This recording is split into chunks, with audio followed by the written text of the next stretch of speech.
your representatives and all of the politicians get here, including Biden, they get back from touring Ukraine, that he's got some money left over, because we're now at $117 billion. And as you probably know, Europe, when you add it all up, is at about $10 billion. That's a big difference, wouldn't you say? To the people of East Palestine and to the nearby communities in Ohio and Pennsylvania, we have told you loud and clear, you are not forgotten. You are not forgotten. We stand with you, we pray for you, and we will stay with you in your fight to help answer, and the accountability that you deserve. We'll have that accountability. It'll all be out there very clearly. This is my first video update coming to you from Athens, Greece on this Thursday morning. Let's talk about some news. And let's start things off with a big win for presidential candidate Trump by going to Ohio and providing moral support as well as bottled water and food to the residents of East Palestine, something that the Biden White House and Pete Buttigieg and President Joe Biden should have done a week ago. Trump capitalized on Biden's PR disaster in Ukraine and Poland, and he took the initiative to go to Ohio and to do what the President of the United States should have done but didn't do. So this was a big PR win for Trump. It also brought a lot of attention to the residents of East Palestine, I believe it's pronounced. And all of this was taking place while Biden was running around in Ukraine and Poland. And even Trump highlights that. He said in his press conference, in his speech, that Biden is in Ukraine giving $117 billion to the Zelensky regime and forgetting about the people of Ohio. So this was a big win for Trump, a very big win for the former president, and a big L for the Biden White House. As they're running around in Ukraine, Trump is with the American people. And Maria Zakharova, she mocked Biden's trip to Ukraine as well. And she talked about how the narrative about Biden being so brave to visit Kiev was just all show. It was just all spin. Maria Zakharova, she said that Biden did not dare to visit Kiev without warning Russia and without asking the Russian side to ensure his safety. The U.S. leader's visit was staged with drama, but in reality resembled a failed stage of a provincial theater. In order to assign some drama to this moment, they even sounded the air raid alarm, Zakharova noted, although they told the people of Kiev in advance not to pay attention to it due to absence of any actual threat. Everyone warned their neighbor, Biden is about to come. They will launch the siren, but it's okay. We can stay home or do our own stuff because it is a part of the staging. If Washington wanted to make another example to its allies on how to support the Kiev regime, it didn't come out too well, especially amid the loud claims that they are in total control of the situation and that Kiev has endured and is about to win. She pretty much is saying in this statement what we've been saying here on this channel and on the Duran with this trip of Biden's to Kiev. It was all theater. It was all staged, as was his speech in Poland. All theater. The whole thing was just for media optics. That's it. To keep the EU and the collective West invested in Project Ukraine. That was the main goal of this stunt. And that's what it was. That's why Biden was in Kiev. That's why Meloni traveled to Kiev. That's why Biden gave his speech in Poland. It's all about keeping EU member states the citizens of the collective West, keeping them invested in Project Ukraine, because the strategy that Newland and Blinken and Sullivan, Bidenopoulos, Greece's favorite son, the strategy that they've come up with is the hope strategy. That's it. It's the hope strategy. They're hoping that if they can give Zelensky what he needs to continue to fight the Russians, then in 6 months to a year, the Russian military will collapse. It will run out of ammo and it will collapse. That is what they're hoping for.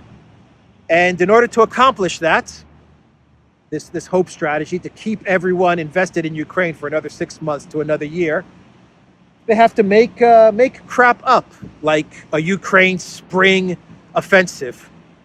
Maybe Ukraine will put together an offensive, but most likely not, my opinion. Maybe they will. Maybe I'm proven wrong come springtime, but it's the hope that Ukraine is going to mount a spring offensive. Keep people invested until the spring. And if that offensive doesn't come around, well, then it's going to be a summer offensive from Kiev. And then it'll be a winter offensive. Keep Europe, keep the collective West invested just a little bit longer. Just another few more months. That's why they're coming up with all of these different narratives of an eventual Ukraine win or an eventual Russian defeat. Keep it going just a little bit longer. The hope strategy. And hopefully Russia's going to run out of ammo. That's what they're betting it all on right now. They are betting their entire Ukraine project on the fact that Russia's going to run out of ammo. And so you send Biden to Kiev to talk about Ukraine victory and freedom and democracy, and then you put Biden up on stage in Poland to talk about the same stuff, and then you get Duda out there, the Polish president, to talk about these things as well, and you bring out the Estonian prime minister to say that she's 100% sure that Ukraine's going to win, and Anthony Blinken at Munich says that Ukraine is going to win. He's 100% sure. And you keep people invested for just a little bit longer, because sooner or later, Russia will run out of ammo. That's their hope. That's all they have left. That's it. Look at this Wall Street Journal article. It says U.S. considers release of intelligence on China's potential arms transfer to Russia. U.S. and European officials believe that Beijing will not necessarily supply advanced weapons, but will most likely replace what Russian forces have lost on the battlefield in Ukraine, such as ammunition, or have been unable to produce due to sanctions, such as electronics. They've flipped the script, haven't they? They've turned the tables around. Just a week ago, NATO defense ministers, NATO generals and commanders, leaders of Europe, of the EU, leaders in the United States, Biden himself, Blinken, Sullivan, Ben Wallace, Rishi Sunak, all these people were coming out and telling us that Ukraine is running out of ammo, and they were in a state of panic because Ukraine is running out of ammo and they have to figure out ways to get ammo to Ukraine. Otherwise, in 2 or 3 weeks, the Ukraine military is going to collapse. That's what they were telling us. I forgot who it was. Was it Ben Wallace or was it Burrell? But someone said that if we don't get ammo to Ukraine, or maybe Stoltenberg, if we don't get ammo to Ukraine like ASAP, that's it. It's over. That's how bad the situation was for Ukraine. This was just last week, not even last week, 4 days ago, 5 days ago. And now all of a sudden, everything is flipped. Now it's Russia that's running out of ammo, and it's China that's going to come to the rescue of Russia. And the collective West, they need to prevent China from coming to the rescue of Russia because Russia's running out of ammo. Masters of projection. They are the masters of projection. It is incredible how good they are when it comes to projecting all of the stuff that they have going on, projecting it onto to Russia. And now to China as well. Because the new narrative is that Russia's running out of ammo, Russia's running out of weapons, Russia's running out of electronics, chips from dishwashers to put in fighter jets, because Russia's in tatters, I'm telling you, in tatters. We've gone back to that fiction. And they've now added the China element to that fiction. You know, before it was Russia's pulling chips out of washing machines to power up their fighter jets. They're in tatters, I'm telling you, in tatters. But now they've added the whole China element. They've spiced it up a little bit because now it's evil China that's going to be supplying Russia with what it needs to keep going. But they're telling us, you know, Biden, Nuland, Sullivan, Borrell, Stoltenberg, Blinken, they're telling us and they're warning China, don't you dare provide the ammo that Russia needs. And they're letting all of us know that just another 6 months, everybody, another 6 months to all of the citizens in Europe and the United States, another 6 months, another 50 billion. And trust us, Russia's going to run out of ammo. We're going to prevent China from providing Russia what it needs. And it's game over. It's victory Zelensky. This is the new narrative, the new spin on things. Unbelievable. Their projection is it's admirable. You have to you have to give them credit. When it comes to projection, they're the best. They're the absolute best. Is Russia running out of ammo? I don't know. Maybe. I doubt it.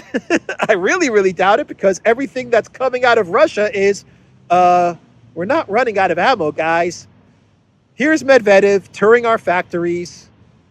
We're telling you that we can fight a 2, 3, 4-year war. Our factories are running 7 days a week, 24 hours a day. Even Medvedev said that we're producing missiles like pancakes, like blini, like pancakes. That's how we're producing missiles, he said, and tanks and everything else. That's what Russia's telling us. They're telling everybody in the West, don't pin your hopes on this narrative that we're running out of missiles. And the message that we're getting from China and from Russia is we're not looking for missiles from China. We haven't asked China to provide us with missiles or with ammo. That's what they're telling us. That's what China's telling us. That's what Russia's telling us. It was North Korea a month ago. Then it was Iran. Then it was North Korea again. Now it's China. And now it's China providing Russia with the weapons that it needs. Otherwise, the Russian military is going to collapse. That's what the entire Biden trip and speech in Poland was all about. What all of this is about is keeping everyone in the collective West. And when I mean everyone, I mean everyone. The politicians, the defense ministers, the finance ministers, the foreign ministers, the opposition parties, the citizens, the Democrats, the Republicans, the Tories, Labor. It's all about keeping everyone invested in Project Ukraine for another 6 months to a year, so that the hope strategy can take effect. The hope strategy. They're hoping that something's going to happen. Some color revolution, some regime change. The hope that maybe Russia is running out of weapons. It's all a bluff. Or what did Bild run with the other day? What was the article that they ran with? The cover story? Russia doesn't have nuclear weapons. It's all a bluff. That's what they said. Bild. It was either Bild or Der Spiegel. I think it was Bild. They actually ran a cover saying Russia doesn't have nuclear weapons. It's all a bluff, everybody. It's all fiction. Don't believe any of it. Keep invested in Project Ukraine. Another 20 billion, another 50 billion. And everything's going to work out in 6 months or a year or whatever. That's what it's all about. That's why Meloni is in Kiev kissing the you-know-what of Zelensky. That's why Biden was there. Mark Rutte, Dutch Prime Minister Mark Rutte. Russia will not go for the use of nuclear weapons, even if Ukraine deoccupies Crimea. Nothing to worry about, everybody. Keep on escalating. Keep on ramping things up for another 6 months to a year. The spring offensive is coming. Trust us, it's coming. 50 tanks, 60 tanks, 14 F-16s, 18 F-16s. Well, if you give your F-16s, I'll give over my F-16s, whatever. All of this stuff is just blah, blah, blah. What's really important to them is for Zelensky to send men to their certain death in Bakhmut to keep Russia bogged down. The thinking is to keep Russia occupied and bogged down, because in 6 months, something's going to happen, or 1 year, something will happen. And of course, Biden can't have a collapse now that you have an election cycle. He can't have another Afghanistan debacle now that things are getting very close to election season. Trump just pulled off a huge campaign win by going to Ohio. Biden, he got a big L with this debacle in Ohio and his trip to Ukraine. So they want to keep this thing going, at least until 2024. Got to keep everyone invested in Project Ukraine. China is doing its own thing. They're not listening to any of this nonsense and this pressure from the collective West with this whole weapons red line thing. They're ignoring all of it. Wang Yi was in Moscow. He didn't only meet with Putin, but he met with Lavrov. He didn't only meet with Lavrov, but he also met with Putin. And what did he tell Putin? He said, "We need to actively implement our efforts to respond to the crisis and deepen our cooperation. I want to emphasize that our relations did not succumb to pressure from third countries." This is huge. This is a huge statement from China. China and Russia are in a de facto alliance. They'll never say it's an alliance. Russia doesn't say it's an alliance. China doesn't say it's an alliance, but it's an alliance. And it's Wang Yi telling Vladimir Putin, we're not going to listen to anything that they're telling us, or we're not going to listen to any of their threats or their red lines, whether we're giving you weapons or not giving you weapons, or giving you ammo or not giving you ammo. We're not listening to any of it. We're going to do what we want to do, and we're letting you know, Russia, we're letting you know, Vladimir Putin, that we're in this together. No third countries are going to pressure us. No third countries are going to defeat us. The collective West is not going to defeat us. We're building this new world architecture. We're building it together. That's the message that Wang Yi delivered to Putin. And that's the message that Xi Jinping is going to give Putin when he travels to Moscow. This is the real war. I mean, Ukraine is a battle in this war, but this is the war. A fair world order, a new world architecture, new institutions like the SCO, new organizations like BRICS, moving away from the dollar, moving away from SWIFT, moving away from Visa and MasterCard. This is it. This was the big story of the last couple of days, is Wang Yi's trip to Russia. And the announcement that Russia and China, they're together now, and nothing's going to change that. What a geopolitical, what a global political disaster from the Biden White House. A historic disaster from the Biden White House. China's going to come up with a peace proposal. They're not calling it a peace proposal for Ukraine. They're calling it a type of policy proposition for the settlement of the Ukraine conflict. And this is such a smart move from China. It shows that China is taking the lead on the world stage. That's one thing that this shows. It's China coming out and calling out the United States. They're coming out with a way for peace, and they're calling out the U.S. escalation in Ukraine. They're saying that peace has to happen in Ukraine, but the first thing that needs to happen is that the U.S. needs to stop pumping weapons into Ukraine. So it's China calling out the U.S. escalation and EU escalation. It's China appealing to the global South. It's China coming out and saying we have answers to difficult solutions. We have fair answers to difficult solutions, to difficult problems. Sorry, we have fair solutions to difficult problems. And one of those difficult problems is Ukraine, but we're not talking about weapons and escalation and defeating Russia. Our solution is going to be something more along the lines of NATO neutrality, security guarantees, recognizing the realities on the ground, recognizing Russia's interests, recognizing Ukraine's interests. This is our solution for Ukraine. We don't have the details of this proposition, but that's pretty much what China's going to propose, which is going to be completely counter. They're going to propose a fair solution, which is going to be completely counter to what Zelensky is going to propose, which is going to be this 10-point plan, which is going to be something along the lines of tribunals for Putin and 750 billion in reparations and reconstruction, the resignation of the Putin government. Stuff like that. Pre-1991 borders, Crimea. Russia has to give up Crimea. That's what the Zelensky 10-point plan is going to be. Nonsense. Something that Russia's going to reject. But the Chinese plan, Russia's going to say, yeah, that's an interesting plan. Zakharova said in a statement that they didn't discuss this Chinese plan for peace in Ukraine, but they discussed it. They coordinated, they talked about it.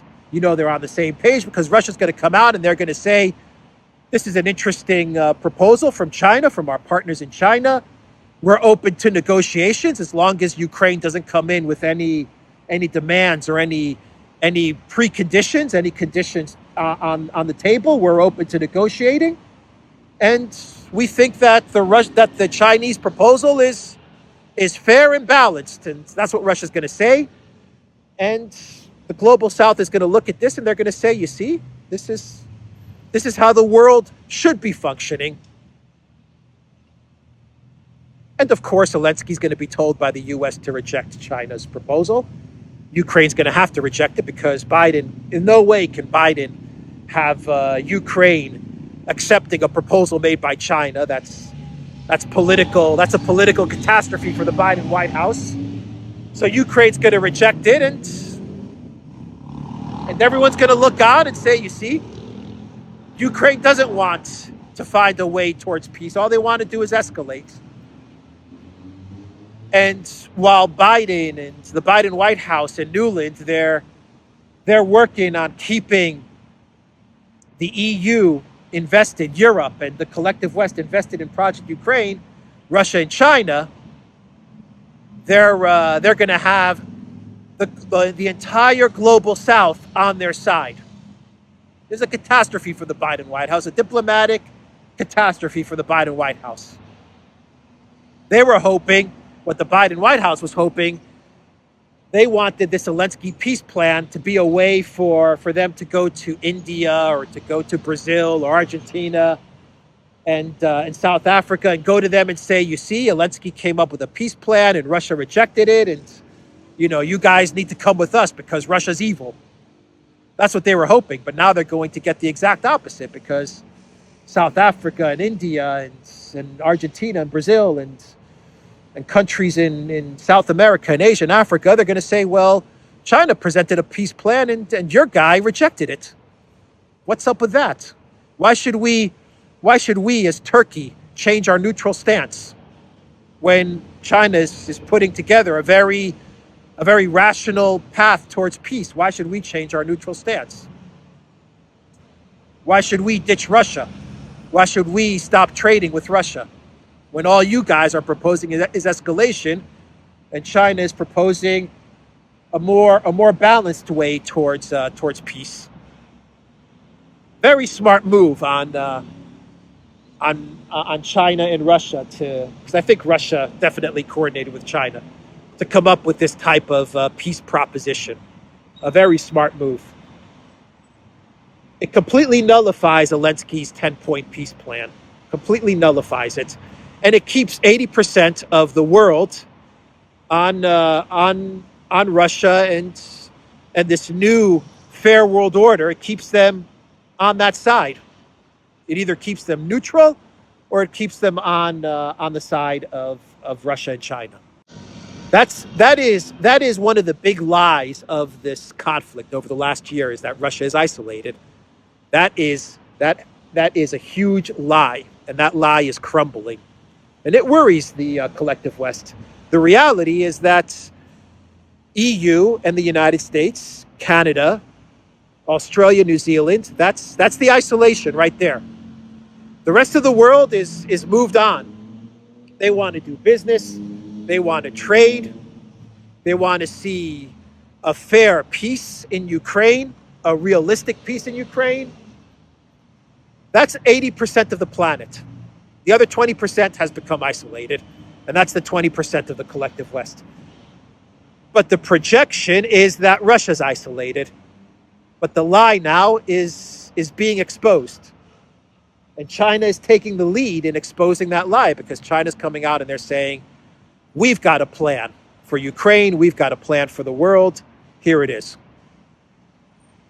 And the only thing that Biden is doing is just escalating and escalating. He's getting on stage in Poland and he's Putin bad, Putin dictator, Putin authoritarian.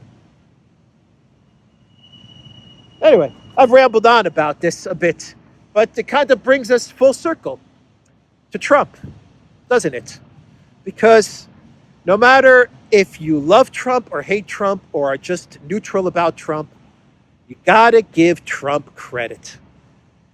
When he was president, he had the right approach.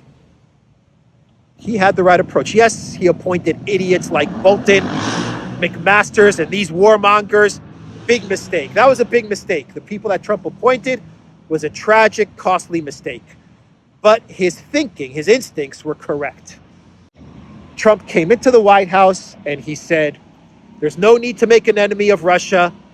We don't have to be best friends. We definitely do not have to be enemies. We can cooperate when we need to cooperate, when we need to be adversaries. That's also fine. But we need to have dialogue with Russia. We need Russia on side and on good terms. And China, well, China, we need to move away from China. We need to divorce from China on an economic level. We don't have to be adversaries. We don't have to be enemies on a military level. We can be adversaries and competitors on an economic level, but we need to divorce ourselves. We need manufacturing in the U.S., and China can do its thing, and we can do our thing, and we can compete on an economic level. And let's make this divorce calm and controlled, and we can both go our own ways. Each country can go their own way, and we can compete on the global stage on an economic level. There's no need for war. There's no need for conflict. Trump had it right. And I'm going to probably get a lot of pushback in the comments down below, but it's just facts. It's just the truth. He appointed terrible people. He appointed the worst people in McMasters and Bolton and these guys. Just awful, awful neocon people. Nikki Haley. Big mistake there, but his instincts were correct. That's why we come full circle. And we come to Trump in Ohio. And that leads me to my clown world. And my clown world is Trump getting on the plane to go to Ohio and Biden stumbling as he gets on the plane to leave Poland. I think it sums it up, doesn't it? Anyway, that's the video, everybody. TheDuran.locals.com. We are also on Rockfin as well. And go to the Duran shop. pick up a Duran long sleeve shirt. This is my long sleeve shirt with the flag of Portugal. And I have to say this about the Portuguese flag. It's beautiful. I really, really love the flag of Portugal. Duran shop, 10% off. Use the code. Good day. Take care.